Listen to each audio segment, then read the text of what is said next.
Hello friends, आज की इस वीडियो में आप सभी का स्वागत है। आज हम पढ़ने वाले हैं क्लास 9th मैथ, जिसमें हम कर रहे हैं 9th चैप्टर। ठीक है, यह दूसरा लेक्चर होगा जिसमें हम पिछले वीडियो में करवाया था प्रश्नावली 9.1। ठीक है, वो ज़्यादा था नहीं, तुरंत 9 उदाहरण कुछ भी नहीं था, ज़्यादा बताना नहीं था, तो हमने एक ही वीडियो में ख़त्म करवा दिया था। तो आज जो होगा उसमें प्रमेय है 9.1।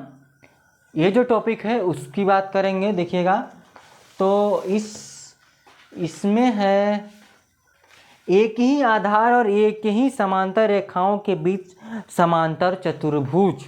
हमने बात किया था इसके पिछले वीडियो में एक ही आधार और एक ही समांतर रेखाओं के बीच आकृति की बात की थी। आज हम बात करेंगे समांतर चतुर्भुज की बात करेंगे। समझ में आया आपको? ठीक है, यह काफ़ी दिन के बाद क्लास 9th का बन रहा है, जिसमें इसके एक दिन पहले फर्स्ट वीडियो आया था। क्लास 9th चैप्टर मैथ है और चैप्टर भी 9 है, उसको देखे थे। आज ही देख रहे हैं उसी चीज़ को। ठीक है, तो डालिए हेडिंग फटाक से। नहीं भी डालेंगे फिर भी चलेगा, कोई दिक्कत नहीं है, लेकिन हम डालते हैं। देखिएगा क्या है कि एक ही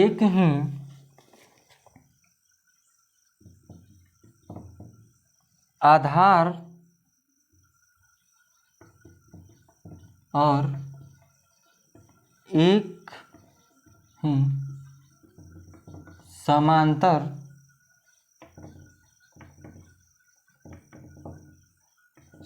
रेखाओं के बीच समांतर चतुर्भुज। क्या है? चतुर्भुज है। ठीक है, हम बात किए हैं किसका कर रहे हैं? त्रिभुज और चतुर्भुज के क्षेत्रफल के बारे में। तो पहले इसके बारे में देखेंगे। एक प्रमेय है 9.1, आप बुक में देखिएगा प्रमेय 9.1 को। ठीक है, उसको लिखते हैं हम। बोला कि एक ही बात करेंगे प्रश्नावली, तो 9.2 है। ठीक है, प्रश्नावली क्या है? 9.2 है। लिखा है प्रमेय 9.1 कि एक ही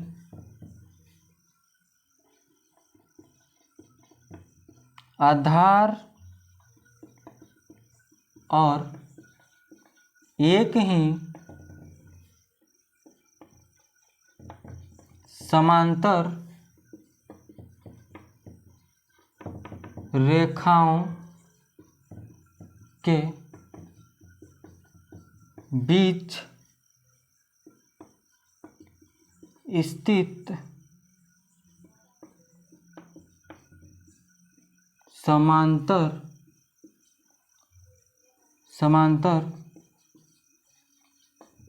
चतुर्भुज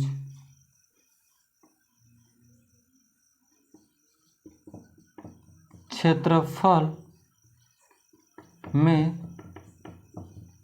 बराबर होता है। क्या बोला है कि एक ही आधार और एक ही समांतर रेखाओं के बीच स्थित समांतर चतुर्भुज क्षेत्रफल में बराबर होता है। ठीक है, थोड़ा इंक डाल लेते हैं इसमें और अच्छे से चलने लगे। तो कैसे बनाएंगे देखिएगा, इंक डालें फिर। ठीक है, अगर आपको किसी भी क्वेश्चन से रिलेटेड अगर दिक्कत आती है, आपको नहीं समझ में आता है, अगर कुछ भी समझ में नहीं आता है क्या है कैसे है, आप कमेंट कीजिएगा। ठीक है, अगर हम साइंस आपको पढ़ना है तो जाइएगा चैनल पे, साइंस का वीडियो भी पड़ा हुआ है जिसमें हमने तीसरा चैप्टर कंप्लीट करवाया है। ठीक है, चौथा करवाने वाले हैं जिसमें हम करवा रहे हैं केमिस्ट्री। ठीक है, केमिस्ट्री खत्म होने के बाद फिजिक्स चलेगा, भौतिक विज्ञान। केमिस्ट्री यानी कि रसायन विज्ञान। ठीक है,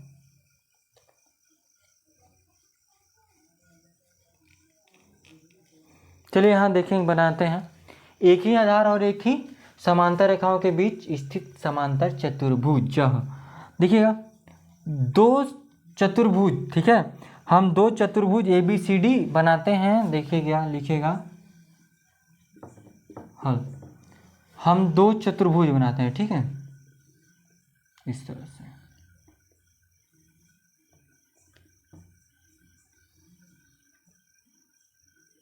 A B C और D, दो समांतर चतुर्भुज ABCD और EFCD। देखिए, ABCD और EFCD, तो इसको बनाते हैं थोड़ा सा इधर करके, ठीक है, यहाँ से इसको ले लेंगे EF। समझ गए हमने कैसे बनाया? हमने दो समांतर चतुर्भुज बनाया, बोला था कि एक ही आधार और एक ही समांतर रेखाओं के बीच ना, तो हमने ए बी पहले बनाया, क्या पहले बनाया ABCD, फिर बनाया हमने EFCD, मतलब एक ही समांतर रेखाओं के एक ही आधार पर है ना दोनों चतुर्भुज, समांतर चतुर्भुज। समांतर चतुर्भुज है, बात समझिएगा, ये समांतर चतुर्भुज है, ठीक है। आगे देखिए क्या करेंगे, तो AD क्या है? आधार AD एक समांतर रेखा। देखिए, जो AD है, क्या बात कर रहे हैं जी, DC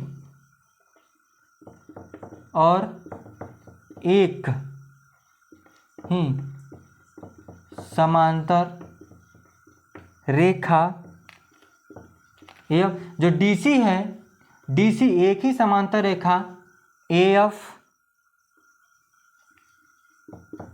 और DC, 1 सेकेंड, AF और DC के बीच स्थित है। AF किसके बीच में स्थित है? और DC के बीच में स्थित है, DC के बीच में स्थित है। क्या बात किया कि जो DC है, DC एक समांतर रेखा है और AF और DC के बीच में स्थित है। DC एक समांतर चतुर्भुज है जो AF और DC के बीच में। देखिए, जो DC है वो आधार है, क्या है? आधार DC एक ही समांतर रेखा AF। देखिए, DC AF और DC के बीच में ही है, ध्यान से समझिएगा बात को। एक ही पर है ना, इसीलिए एक ही आधार लिए, इसीलिए हमने DC को आधार भी लिया है और समांतर रेखा भी लिया है। तो आगे देखिएगा क्या लिखेंगे, तो जो एरिया होगा, हमें सिद्ध क्या करना है, क्षेत्रफल बराबर होंगे, यानी कि एरिया ABCD वो बराबर होगा एरिया EFCD के। ये हमको क्या करना है, सिद्ध करना है, सिद्ध करना है। क्या करना है, सिद्ध करना है। तो देखिएगा यहां से ABCD बराबर सिद्ध करना है EFCD।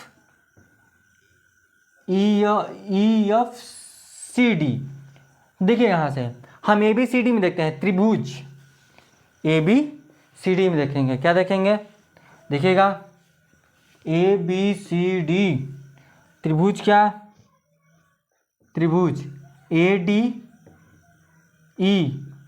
देखिए ABCD में तो ही तो ADE बना है, वो बराबर होगा किसके, B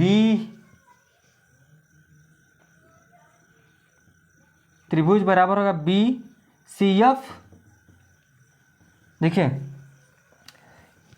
इन दोनों में भी तो दिया है ना, दो दो त्रिभुज बनाया है, और त्रिभुज बी सी एफ में, तो हम क्या लिखेंगे, देखिए जो त्रिभुज है डी ए ई त्रिभुज नो, देखिए हम त्रिभुज किसमें बात कर रहे हैं, ए डी ई में और बी सॉरी हाँ ए डी ई और बी सी एफ में जो कोण होगा, कोण यह किसके बराबर होगा, कोण यह इसके बराबर होगा, लिखेंगे कोण डी ए ई बराबर होगा कोण सी बी एफ के बराबर होगा, सी बी एफ के बराबर होगा। और क्या लिखेंगे, जो एडी है वो समांतर हो जाएगा किसके, बीसी के, और त्रियक जो रेखा है ए एफ से संगत हो कोण। देखिए यह किसके अनुसार संगत कोण, ये इसको आगे बढ़ाते हैं, इसको ऐसे ऐसे खींचते हैं ना, ये ऐसे खींच लेते हैं इसको ऐसे, ये क्या होगा, संगत कोण से यह इसके बराबर होगा, किसके बराबर होगा, तो संगत कोण, संगत कोण। त्रियक रेखा क्या है, त्रियक रेखा आप लिख दीजिए, त्रियक रेखा क्या है, ए एफ है, त्रियक रेखा क्या है, यहाँ से एफ है, एफ त्रियक रेखा गई है, इसीलिए जो ए था डी ए ई और बी सी बी एफ दोनों क्या होंगे, बराबर हो जाएंगे। ठीक है, इतनी बातें हमने की है। आगे देखिएगा हम करते हैं बराबर ए ई डी को, आगे देखिएगा यहाँ से देखिएगा हम बराबर किए ए डी ई को बराबर किए किसके, त्रिभुज वी एफ सी के। हमने ए क्या हम कर दिए यार, सॉरी ए ई, देखिए ए ई डी बराबर किए बी एफ सी के, हमने बी एफ सी के बराबर किए, ए भी संगत कोण से भी, ए भी क्या होगा, जैसे हमने लिखा ना ए एफ त्रियक रेखा है, हमने ले लिया संगत कोण से, जैसे हमने बताया अभी, ये क्या होगा, किससे बराबर होगा, संगत कोण से। ये तो हमने बराबर कर दिया। अब देखिए यहाँ से, अब देखिए ये समीकरण 2 ले लीजिए, इसको समीकरण 1 ले लीजिए, तो समीकरण 1 और समीकरण 2 से क्या सिद्ध होता है, तो समीकरण और दो समीकरण आएंगे ना, देखिएगा और क्या लिखते हैं, लिखेंगे कोण ए डी ई बराबर होगा कोण, देखिए ए डी ई बराबर हो कोण बी सी एफ के, कोण बी सी एफ के। ये त्रिभुज का कोण योग गुण है, त्रिभुज का कोण योग गुण, इससे ये दोनों बराबर हो गए हैं। ये समीकरण आप 4 ले लीजिएगा। ठीक है, आप आगे देखिएगा, अब हम लेते हैं, हम लेंगे कि ए डी बराबर होगा एफ सी के या बी सी के, लेंगे ए डी बराबर होगा बी सी के, किसके, बी सी के, बी सी के बराबर हो जाएगा। ठीक है, किसके बराबर हम करेंगे, बी सी के बराबर कर देंगे समांतर चतुर्भुज के सम्मुख भुजा। क्या लिखेंगे, समांतर चतुर्भुज के संगत भुजा, समांतर चतुर्भुज के संगत भुजा। ठीक है, यहाँ से आप लिखिएगा, समझे आप। अब देखिए किसको ऐसे, मतलब इसको कैसे करेंगे। ठीक है, ये हमने लिखा, और देखिए हमने इन समीकरणों से 1 2 3 4 से, देखिए समीकरण 1 3 या फिर हम 1 3 ले लीजिए, फिर 2 3 4 ले लीजिए। देखिए हमने 1 यह लिया, 2 यह लिया, इसको ले लेंगे 3, इसको ले लेंगे 4। हम देखिए क्या करते हैं, समीकरण 1 3 और 4 से लिखेंगे, समीकरण 1 3 और 4 से क्या हो जाएगा, त्रिभुज ए डी ई समरूप हो जाएगा त्रिभुज BCF के। BCF के क्या हो जाएगा, समरूप हो जाएगा। हमने इसको किसके अनुसार समरूप किया है, तो देखिएगा एंगल साइड एंगल नियम के अनुसार, साइड एंगल नियम से इसको हमने क्या किया, बराबर किया है। ठीक है, मतलब समरूप सिद्ध किया है। देखिए इतना आपको क्लियर हो गया। और हम इसको क्या लिखेंगे, देखिए तो अगर एरिया देखते हैं ADE बराबर होगा एरिया BCF के, क्योंकि सर्वांगसम जो आकृति है, आकृतियों का जो क्षेत्रफल है वो क्या होता है, बराबर होता है। ठीक है, हमने इस तरह से इसको लिख लिया। तो यहाँ पर क्या कर लेंगे कि लिखेंगे त्रिभुज, मतलब एरिया लिखेंगे किसका, ABCD का। ठीक है, किसका लिखेंगे, एरिया लिखेंगे चतुर्भुज ABCD बराबर करेंगे एरिया। देखिए ABCD किसके बराबर कर सकते हैं, जोड़ेंगे क्या, ध्यान से देखिएगा इधर B, देखिए हम यहाँ पर जोड़ लेते हैं कौन सा, देखिएगा यह जो BC है, ठीक है, हम एरिया इसमें जोड़ते हैं त्रिभुज ADE का, प्लस करते हैं एरिया किसका, EDCB का। देखिए ADE और ऐड करेंगे EDCB। जब यहाँ से इसको जोड़ देते हैं तो क्या आ जाएगा कि BCF प्लस में ये समीकरण किससे निकलेगा, क्योंकि BCF बराबर ADE के, तो BCF के हमने ये के जगह पे ADE के जगह पे हमने BCF रख दिया, फिर एरिया हो जाएगा यह EDCB। इन दोनों एरिया से हमको क्या पता चला कि चतुर्भुज ABCD बराबर होगा, इसका एरिया बराबर होगा इसके जगह पे हम क्या लिख सकते हैं, देखिएगा यहाँ से हमने कैसे कैसे किया है ना, वो आपको समझ में आ रहा होगा। देखिएगा हमने पहले ये किया, फिर इस तरह से ऐसे ऐसे करते आया। यहाँ पर देख लीजिएगा हमने लिखा है कि एरिया ABCD बराबर होगा एरिया को किसकी, ED, क्या हमको करना था, हाँ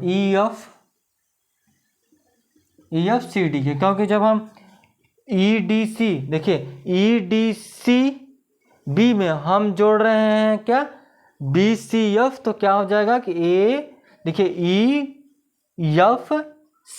EFCD आ जाएगा। ठीक है, इसके जगह पे आपको पता चल गया कि ये दोनों क्या हो गए, बराबर हो गए। इस तरह से हम इसको कर लेंगे। ये था प्रमेय, कौन सा था, 9.1। प्रमेय क्या था, 9.1। एक उदाहरण है, उदाहरण भी थोड़ा सा इसी तरह सिमिलर सा है, उसको करेंगे। ठीक है, आप इसका स्क्रीनशॉट लीजिए, फिर हम उसको करते हैं।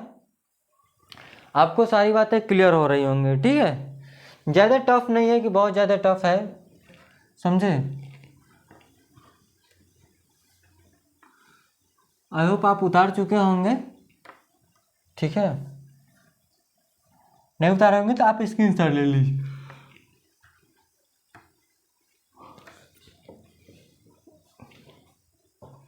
देखिए यहाँ से क्वेश्चन चेंज करते हैं।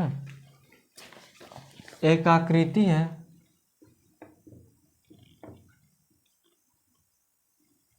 उदाहरण है कौन सा, उदाहरण 1 है, आकृति नहीं लिखेंगे, है ABCD एक आकृति है, एक समांतर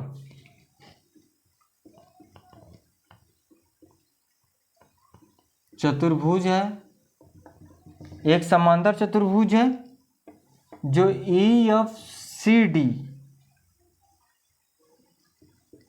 एक आयत है। ये क्या करनी है,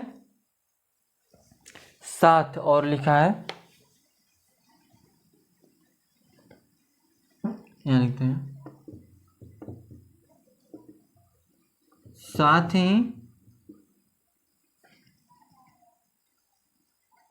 क्या लिखा है, साथ ही AL लंब है DC के, है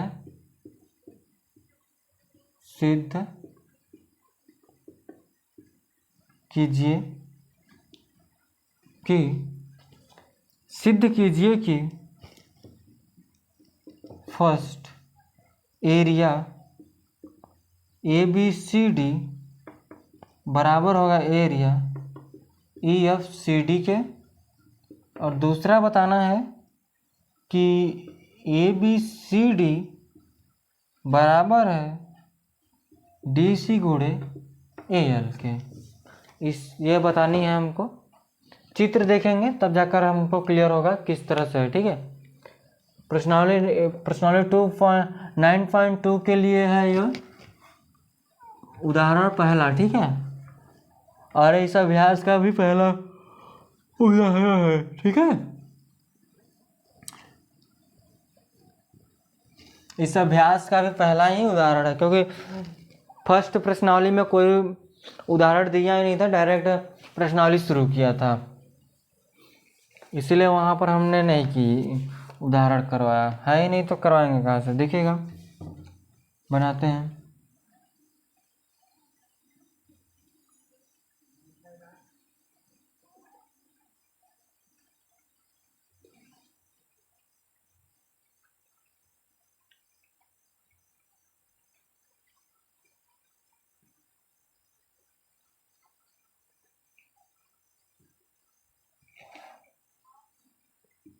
A B C और D है, ये है EFC और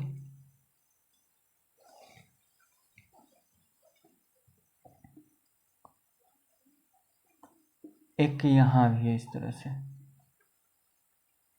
यहाँ से यल है। ठीक है, ओ यल है तो इसको भी थोड़ा सा अच्छे से बना लेते हैं।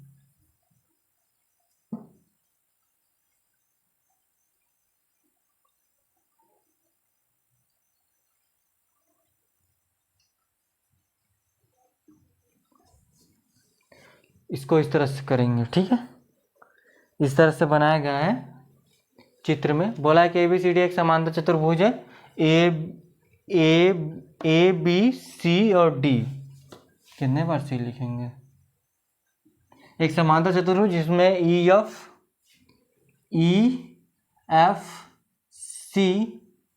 एक क्या है, आयत है, साथ ही AL लंब है DC पर।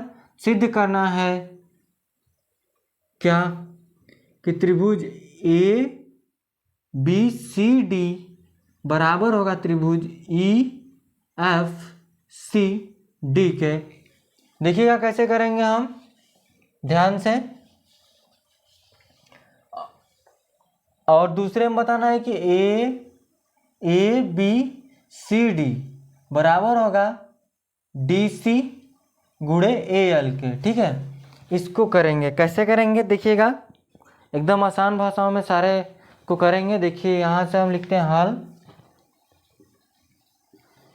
क्या लिखेंगे, हल लिखेंगे।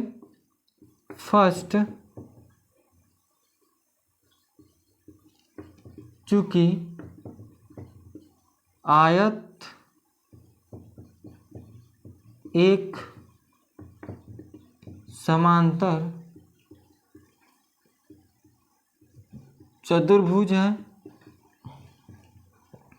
या चतुर्भुज होता है,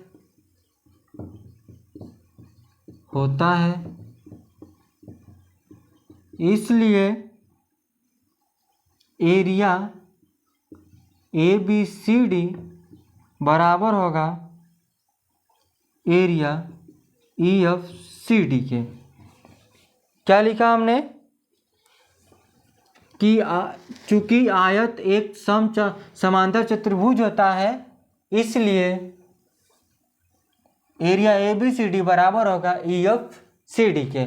हम ABCD एक समांतर चतुर्भुज था और एक आयत कहता होता समांतर चतुर्भुज होता है, इसीलिए दोनों क्या हो गए आपके बराबर हो गए। प्रमेय हमने जो पढ़ा अभी, प्रमेय 9.1 के द्वारा, प्रमेय 9.1 के द्वारा, तो उपरोक्त परिणाम से लिखेंगे, उपरोक्त परिणाम से जो हमको आया, जैसा भी हम इसके पिछला जो किया है ना प्रश्न, क्या बोलते हैं प्रमेय, सेम उसी तरह इसको सिद्ध कर लीजिएगा या फिर ऐसे लिख लीजिएगा, ठीक है, कोई दिक्कत नहीं है। आप उसको सिद्ध कीजिएगा फिर उसके बाद लिखिएगा, ठीक है। और देखिए हमको क्या पता चला, देखिए यहाँ से कि एरिया ABCD बराबर